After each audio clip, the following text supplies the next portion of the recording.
Hello बच्चा लोग, तो स्टार्ट करने जा रहे हैं electric charges and it's speeds के लेक्चर नंबर 2 से।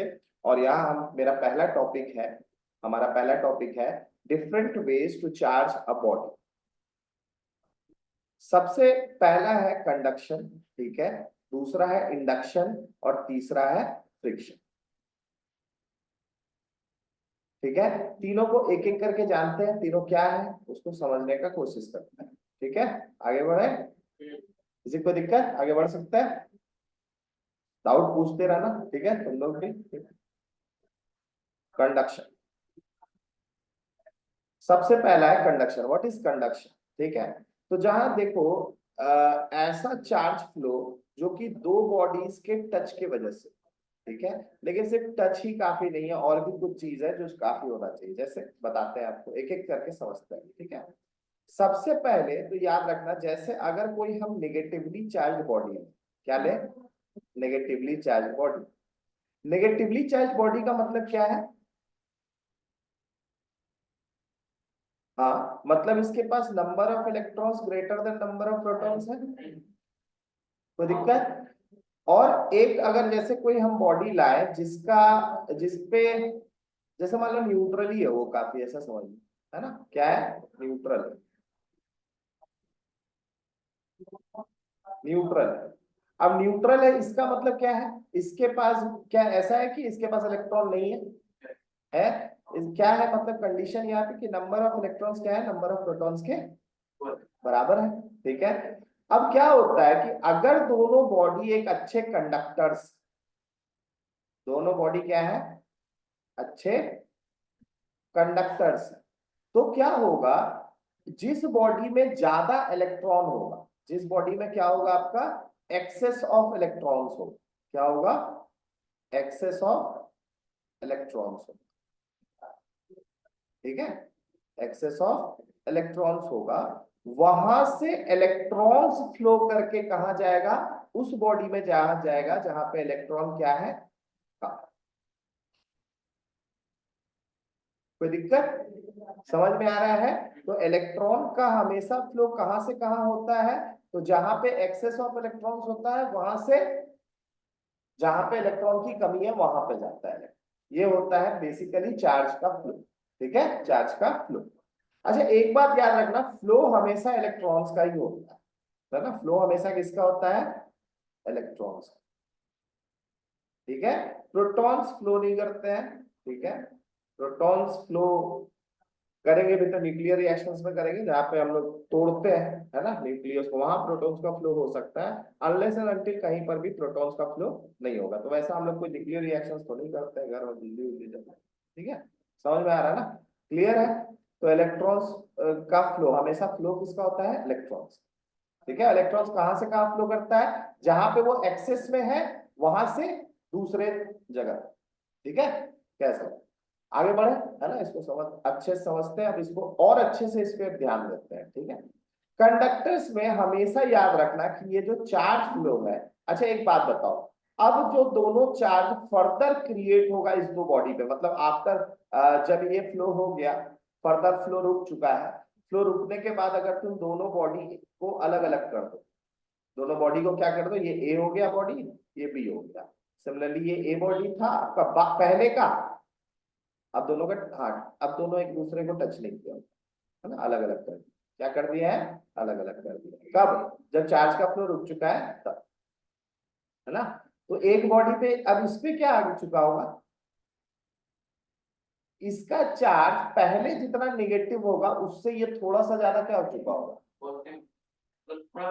थोड़ा कम निगेटिव, या फिर बोल सकते हो अगर इलेक्ट्रॉन कम हो गया होगा तो फिर पॉजिटिव हो जाएगा। हो सकता है न्यूट्रल भी हो गया हो, कोई गारंटी है इसका, न्यूट्रल भी बन सकता है, ये भी जरूरी है ना।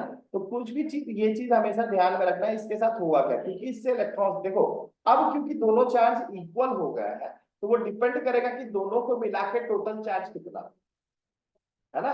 और चार्ज क्या है, डिस्ट्रीब्यूट हो जाएगा, है ना, दोनों में इक्वली, अगर दोनों बॉडीज का साइज से और मटेरियल सेम, ठीक है। चार्ज इक्वली डिस्ट्रीब्यूट कब होगा, जब ये तीनों चीज इसका सेम, ठीक है, unless and until charge distribute उस तरीके से नहीं, ठीक है, कोई बॉडी अगर दूसरे तरीका को, यहाँ पे समझ सकते हो। अगर ऐसा हम बोले, ठीक है, कि इसके ऊपर जैसे अब समझने की कोशिश करो, एग्जांपल्स के थ्रू बता रहा है। जैसे मान लो इसके ऊपर शुरुआत में -2 कूलम का चार्ज था, ठीक है ना, एक एग्जांपल के तौर पे -2 कूलम का, और इसके ऊपर था +3 कूलम का चार्ज। हम बोल दिए तीन दोनों बॉडी का साइज से मटेरियल सेम, यहाँ थोड़ा छोटा बन गया है लेकिन सेम, ठीक है ना। अब यहाँ पे हम बोले हैं कि ये न्यूट्रल है, यहाँ पे क्या बोले थे, न्यूट्रल है। चलो इसको थोड़ा पॉजिटिव ही कर दो, है ना, इसको क्या कर देते हैं, पॉजिटिव, ठीक है। न्यूट्रल का केस में हम समझाए, लेकिन अब पॉजिटिव चार्ज, नॉर्मल सा बात है, इलेक्ट्रॉन का फ्लो कहाँ से कहाँ होगा, कहाँ इलेक्ट्रॉन की कमी है, पॉजिटिव चार्ज वाले बॉडी में, यहाँ इलेक्ट्रॉन एक्सिस में, तो फ्लो यही होगा, दोनों को टच कराएंगे। अब हम बोल रहे हैं तीनों का सेम साइज मटेरियल सेम है, तो लास्ट में दोनों के ऊपर चार्ज कितना होगा बताओ।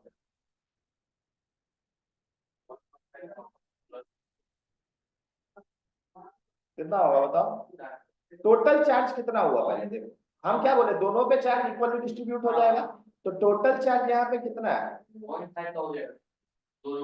टोटल चार्ज कितना हुआ सो बताओ,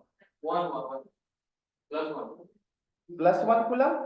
तो दोनों के ऊपर कितना चार्ज आएगा अगर इक्वली डिस्ट्रीब्यूट करोगे इस चार्ज को, तो 1/2 कूलम। तो कोई जरूरी नहीं है कि ये बॉडी, ये समझ रहे हो ना मैं कहने क्या मतलब है, नेगेटिव से हो सकता है पॉजिटिव हो जाए, ये पॉजिटिव का पॉजिटिव ही रहेगा, ये पॉजिटिव का पॉजिटिव। तो कंडक्शन में ऐसा कुछ नहीं है कि जो ना चार्ज नेगेटिव से कोई पॉजिटिव हो जाएगा, पॉजिटिव। तुमको क्या बनाना है उस हिसाब से आप बॉडी लो, कोई दिक्कत। जैसे तुमको इतना पॉजिटिव चार्ज बनाना है तो उस हिसाब से तुम कंडक्ट इससे करवाना चाहते हो, उस चार्ज बॉडी को सिलेक्ट करो। समझ में आ रहा है ना, क्लियर है, कोई डाउट है इसमें, समझ में आ गया, ठीक है। चलिए आगे बढ़े, ठीक है। अब इसके बाद दूसरा है आपका इंडक्शन, दूसरा क्या है आपका, इंडक्शन,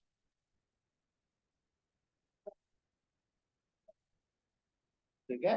दूसरा है आपका इंडक्शन। इंडक्शन क्या है इसको समझते हैं। तो इंडक्शन में आपका टच नहीं होगा, ठीक है, दो बॉडी को आपको टच नहीं करना, लेकिन करना कैसे इसको समझो। सपोज हम लोग एक न्यूट्रल बॉडी ले लें, ठीक है, क्या बॉडी लिए, न्यूट्रल बॉडी। अब इसके हम इस दूसरे साइड में कोई एक नेगेटिव चार्ज बॉडी इसके बगल में लाके छोड़, ठीक है।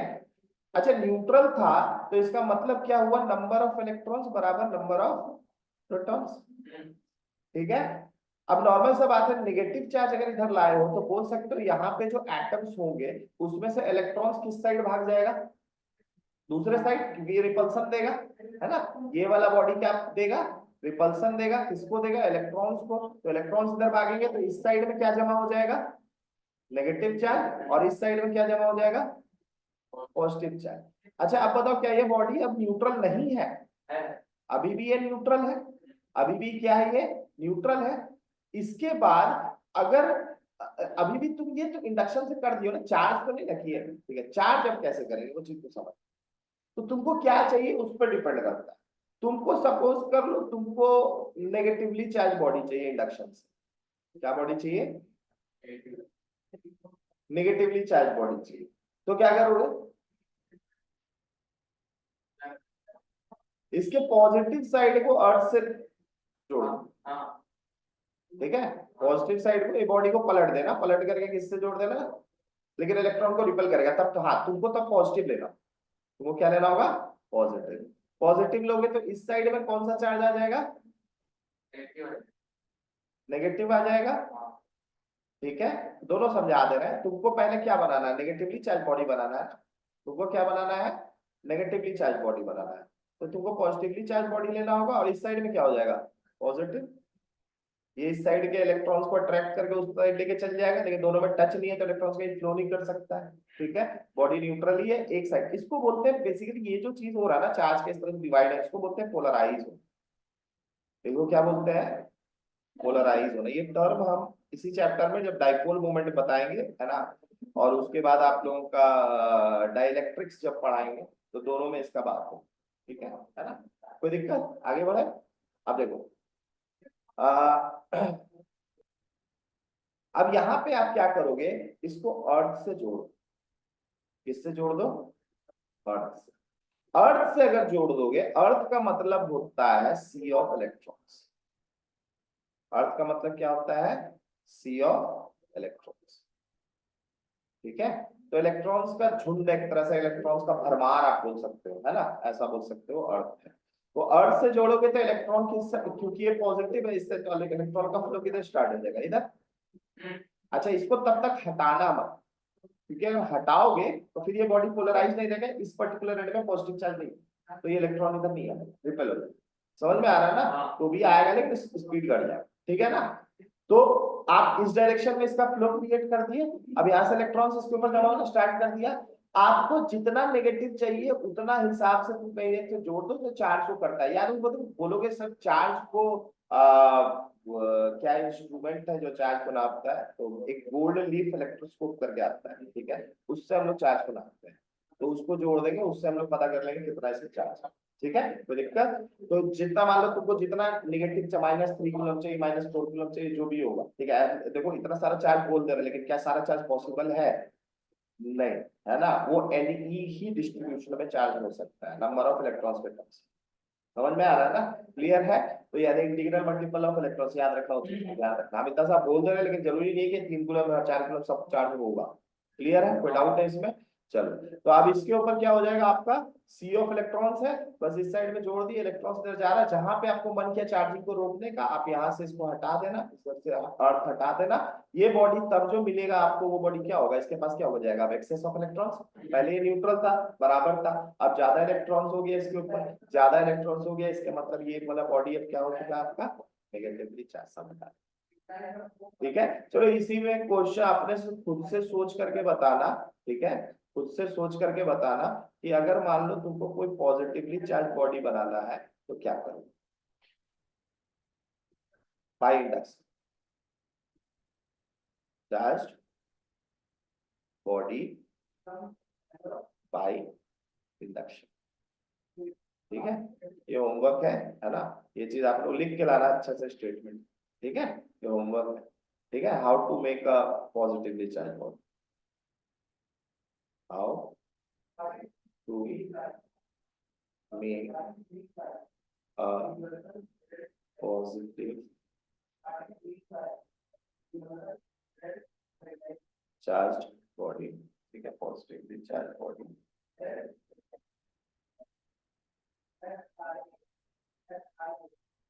ठीक है, कोई दिक्कत है ना? ये होमवर्क है, इसको बना के लाना, लिख के लाना अच्छा से। ठीक है ना? कोई दिक्कत? आगे बढ़े। नेक्स्ट, नेक्स्ट है आपका लास्ट, फ्रिक्शन। ठीक है, friction, charging by friction. Friction से कैसे चार्ज करते हैं? ठीक है, तो ये आप लोग बहुत बार इसके बारे में सुन सकते हो कि एक एग्जांपल के तौर पे बता देते हैं। जैसे ग्लास रॉड है, ठीक है, ग्लास रॉड है, तो एक ग्लास रॉड ले लो। ठीक है, ग्लास रॉड ले लो, और इस ग्लास रॉड को आप स्केल भी ले सकते हो। ठीक है, अलग अलग चीज है ना, आप उस पर कर सकते हो। बट एक एग्जांपल हम बता दें, सिल्क ले लो, सिल्क का क्लॉथ ले लो। सिल्क का क्या ले लो? एक क्लॉथ ले लो। ठीक है, सिल्क का एक क्लॉथ ले लो। इन दोनों को अगर आपस में रगड़ो, क्या करेंगे? रगड़ेंगे, है ना? रगड़ेंगे तो क्या होगा? दोनों में फ्रिक्शन आएगा। और फ्रिक्शन की वजह से क्या होता है ना, यहाँ पे जैसे मान लो इस दोनों एज से रगड़ रहे हो, है ना, दोनों को सड़ा के रगड़ रहे हो, तो रगड़ोगे तो यहाँ पे क्या होगा ना, इससे ग्लास रॉड से इलेक्ट्रॉन्स फ्लो होकर सिल्क पे चला जाता है। ठीक है, ये नेचुरल है, ये नेचुरल नहीं, नहीं। ग्लास रॉड और सिल्क को रगड़ोगे तो ग्लास रॉड से सिल्क पे ही जाता है, तो सिल्क आपका नेगेटिवली चार्ज हो जाता है। ठीक है, और ये क्या हो जाता है आपका? Positive charge. पहले दोनों न्यूट्रल था, तो इलेक्ट्रॉन उधर चल गया, मतलब ये क्या हो गया? Positively charge. अब तुम किसी भी न्यूट्रल बॉडी के पास अगर इसको लेकर के जाओगे तो वो इसको, इस चीज को अट्रैक्ट करेगा। जैसे पीस ऑफ पेपर ले लो, ठीक है, तो इसको अट्रैक्ट करेगा, है ना? क्यों? क्योंकि ये पॉजिटिव है, और ये न्यूट्रल है, लेकिन इलेक्ट्रॉन तो है, तो उस इलेक्ट्रॉन को देख खींच सकता है अपने तरफ। ठीक है, अब खींचेगा तो इसके वजह से अट्रैक्शन। कोई दिक्कत, कोई दिक्कत। तो यहाँ पे चार्ज का फ्लो जो आपका हुआ, यहाँ से इलेक्ट्रॉन जो फ्लो किए किसकी वजह से, फ्रिक्शन की वजह से। तो फ्रिक्शन भी एक तरीका है जिससे हम चार्ज फ्लो कर सकते हैं, चार्ज फ्लो कर सकते हैं, कोई दिक्कत, ठीक है।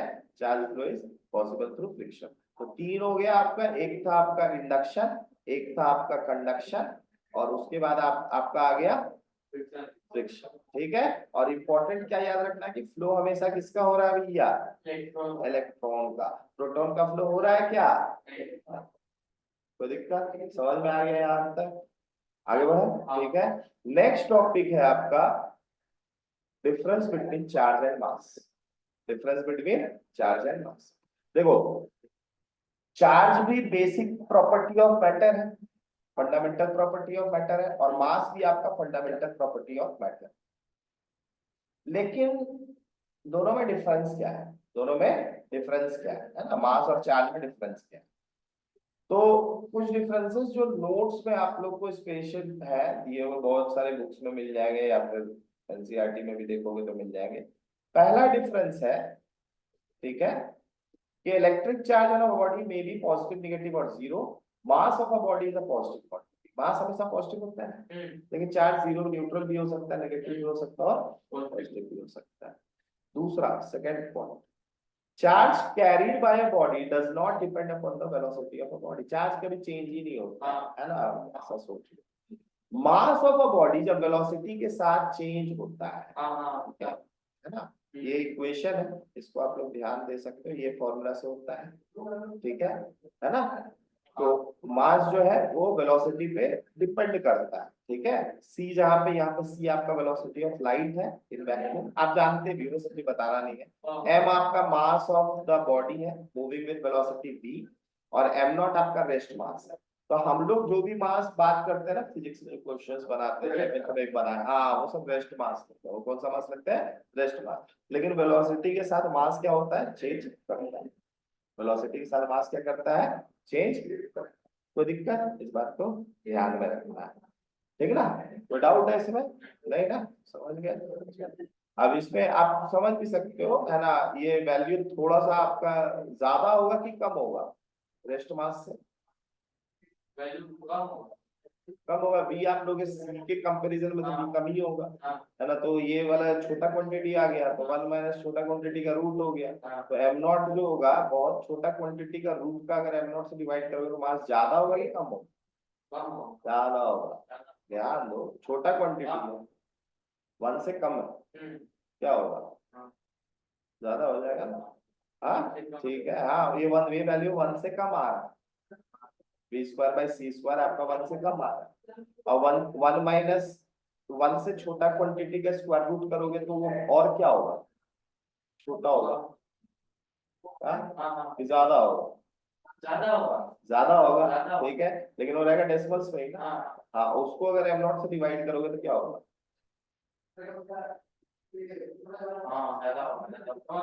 समझ में आ गया ना, ठीक है। तो m is the mass of the body moving with velocity v, and m not is the rest mass of the body.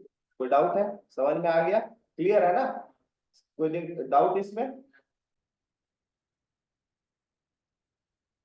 देखो, अगर अगर मान लो इस फॉर्मूला में, ठीक है, वन का v का वैल्यू अगर c से कम है, जो कि नेचुरली होगा, ठीक है, क्योंकि वेलोसिटी कम ही होगा भाई लाइट का वेलोसिटी से, तो ये जो रूट का वैल्यू है वो डेसिमल्स में है। अगर डेसिमल्स में आएगा, दूसरा बात है जीरो वन से कम आएगा, ठीक है, वन से कम आएगा। और एक केस है कि वन से ज्यादा है, दोनों केस को हम समझा देते हैं। अगर कोई भी तुम इस चीज में नीचे वाला पार्ट अगर तुम्हारा वन से ज्यादा आ रहा है तो ये हो जाएगा एम नॉट बाई सपोज कर लो 2। तो ये वैल्यू जो नया वैल्यू जो मास एम वी सोच लो, ठीक है ना, जब वेलोसिटी से मूव कर रहा है, ये वाला मास तुम्हारा एम नॉट से क्या होगा, कम होगा कि ज्यादा होगा, कम होगा। तो क्या ये एम वी का वैल्यू क्या हुआ आपका, लेस देन आया एम नॉट, कब, कब, जब ये जो डिनोमिनेटर है, ये जो डिनोमिनेटर है, ये डिनोमिनेटर आपका क्या हो गया,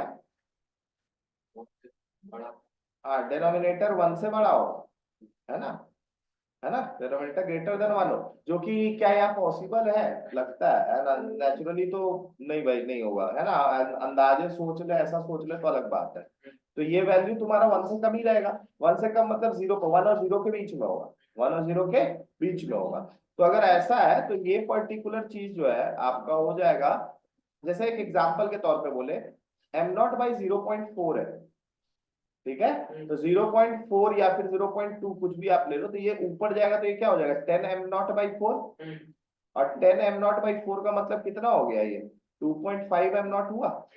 अब क्या आया आपका, अब जो इस केस में आया, जो डिनोमिनेटर हम लोग 1 से कम हुआ, है ना, तो फिर आपका जो है ना m का वैल्यू क्या आया, ग्रेटर देन m0 ना, ठीक है, तो समझ में आ रहा है ना। तो ये नीचे वाले कंडीशन में क्योंकि v का वैल्यू c से कम ही रहेगा, तो ये पार्ट पूरा का पूरा आपका डिनोमिनेटर के अंदर का रूट डेसिमल्स में होगा, 0 और 1 के बीच में, ठीक है, और 0 और 1 के बीच में होगा, इसका मतलब है कि ज्यादा होगा। हाँ, मास आपका क्या आएगा, ये डिनोमिनेटर डेसिमल्स में होगा, वो भी 0 1 के बीच में, तो m0 का वैल्यू m से क्या होगा, कम होगा, कोई दिक्कत है ना, तो m का वैल्यू ज्यादा हो जाएगा m0 से, तो वेलोसिटी जब रहता है तो मास क्या होता है, ज्यादा होता है, ठीक है, कोई दिक्कत, क्लियर हो गया। इसके बाद नेक्स्ट है आपका third one, that is charge is quantized, ये ऑलरेडी बता चुके हैं पिछले लेक्चर में, तो कोई दिक्कत नहीं है, ठीक है, और अभी तक मास का क्वांटाइजेशन एस्टैब्लिश नहीं, ठीक है। चौथा कंजर्वेशन तो जानते ही हो, चार्ज हमेशा कंजर्व होता है, लेकिन मास कंजर्व नहीं होता है, इसी फॉर्मूला में समझ चुके हो, वेलोसिटी के साथ मास क्या होता है, चेंज होता है, तो वेलोसिटी बेसिकली एनर्जी दे दिया है ना, तो एनर्जी और मास का कंजर्वेशन होता है, किसका कन्वर्जन होता है, एनर्जी और मास का, कोई दिक्कत यहाँ पे, समझ में आया। उसके बाद force between charges can be either attractive repulsive as charges are unlike and like charge, ठीक है ना, gravitational force between two masses are always attractive, कोई दिक्कत। और ये भी बात याद रखना कि ग्रेविटेशनल फोर्स जो होता है, ये इसका जो मैग्नीट्यूड होता है बहुत कम होता है as comparison to electrostatic force, ये हम आगे डेरिवेशन में भी बताएंगे, ठीक है, डेरिवेशन करवाएं, एग्जाम तुमको दे देंगे, खुद से कर लेना, क्वेश्चन के फॉर्म में दे, ठीक है, पहले कूलम्ब्स लॉ बताएंगे तब, तो नेक्स्ट लेक्चर में क्या बताएंगे, कूलम्ब्स लॉ, ठीक है, till then thank you everyone, bye.